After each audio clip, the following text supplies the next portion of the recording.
Welcome to Kenton's videos. Enjoy the video. You start by getting the essentials out of the way. Update Logic and Mac OS, then reboot so drivers load cleanly.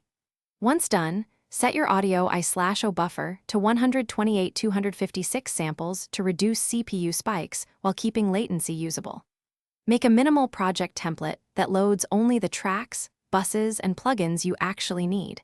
This speeds project load and prevents background plugin scans. Also confirm your audio interface sample rate matches the project to avoid unnecessary resampling overhead.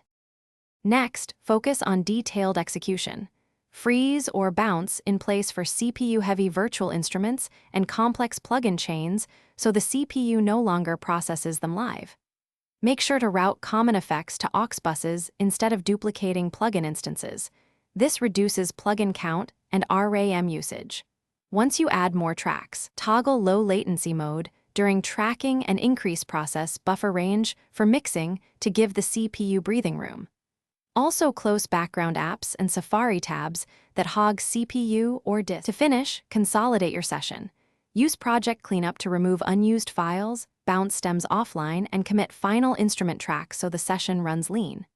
Once consolidated, reduce sample rate or bitrate only if acceptable for the project to save CPU. If you still experience dropouts, test in a fresh user account and reset Logic preferences to eliminate corrupted settings. This often fixes persistent performance issues.